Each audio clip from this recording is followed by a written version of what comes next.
कहीं ना कहीं लग रहा हम साधुए बन जाएंगे, हमको डर लग रहा है अपने आप, चले ही जाएंगे लग रहा है। हम तो ऐसे हैं, कहीं भी पाए जा सकते हैं।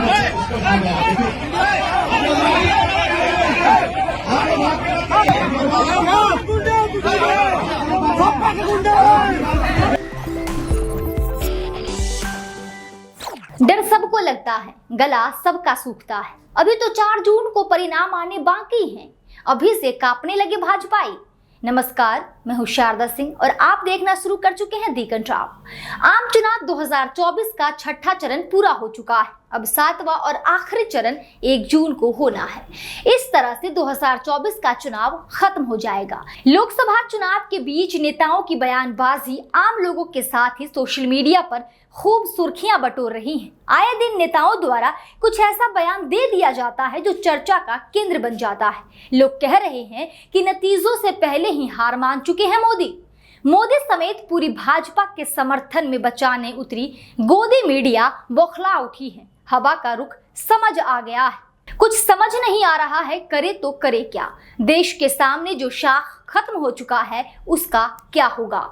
इस बार जनता लड़ रही है चुनाव। अब ये तो खैर देखना दिलचस्प होगा कि क्या मोदी की विदाई तय है। सोशल मीडिया पर क्या कुछ चल रहा है, आइए जानते हैं। ये वीडियो का छोटा सा अंश देखिए। अभी कहीं ना कहीं लग रहा हम साधुए बन जाएंगे, हमें इस चुनाव की बात है। हमको लग ही रहा, हमको डर लग रहा है अपने आप से, चले ही जाएंगे लग रहा है। मतलब अगला इंटरव्यू लेने हिमालय आना पड़ेगा क्या हमको? हाँ, हम कहीं भी पाए जा सकते हैं। हम तो ऐसे हैं, कहीं भी पाए जा सकते हैं। देखा आपने वीडियो।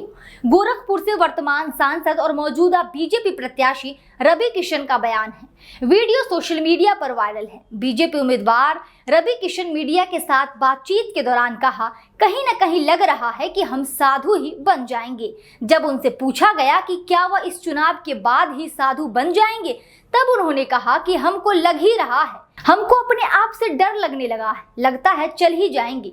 तब उनसे अगला सवाल पूछा गया कि क्या अगला इंटरव्यू लेने के लिए हमको हिमालय आना पड़ेगा क्या? तब रवि किशन ने कहा कि हम कहीं भी पाए जा सकते हैं। वहीं आगे पत्रकार गोविंद प्रताप सिंह लिखते हैं कि यूपी में ठास के गर्मी पड़ रही है। भीषण गर्मी के बीच बलिया में एक चैनल की डिबेट चल रही थी। मामला बिगड़ा और 2 पार्टियों के समर्थक एक दूसरे की गड़ में उतारने लपक पड़े। जो हुआ इस वीडियो में आप देखिए।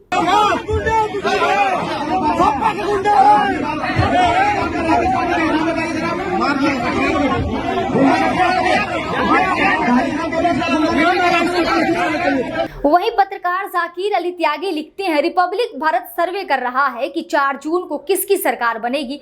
रिपब्लिक भारत के पाठक और दर्शकों ने कह दिया है कि इंडिया गठबंधन पूर्ण बहुमत हासिल कर रहा है। यह चैनल बीजेपी द्वारा चलाए जाने वाला चैनल है, यानी भाजपा का चैनल भी बता चुका है कि आ रहा है इंडिया गठबंधन। यानी अब साफ हो गया है कि 4 जून के बाद अडानी मामले में मोदी से ईडी हर हाल में पूछताछ करेगी। आगे पत्रकार कृष्णकांत लिखते हैं कि पिछले 24 साल से गालियां खा खा कर गाली प्रूफ बन गया हूं। संसद में हमारे एक साथी ने हिसाब लगाया था, 101 गालियां गिनाई थी। इतना स्तरहीन, निकृष्ट, आत्मपीड़ित और अभद्र प्रधानमंत्री भारत में दूसरा कोई नहीं हुआ।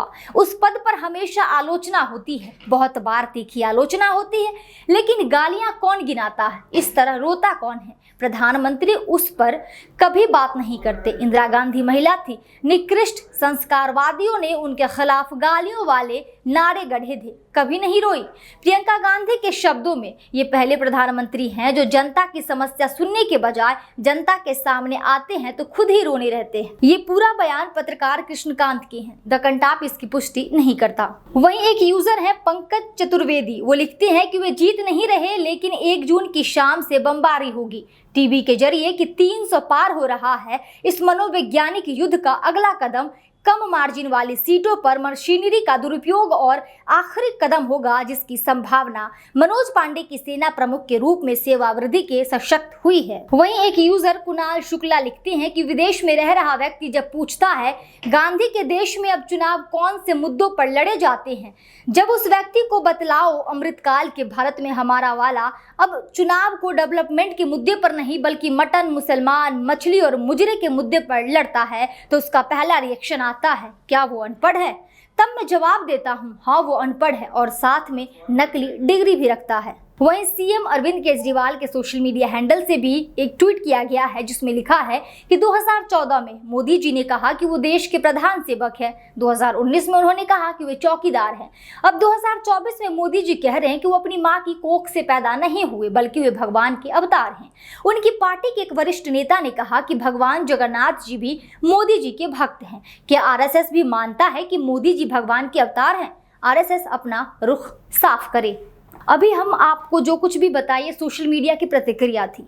इन तमाम प्रतिक्रिया पे आपकी क्या राय है, कमेंट बॉक्स के माध्यम से जरूर बताएं।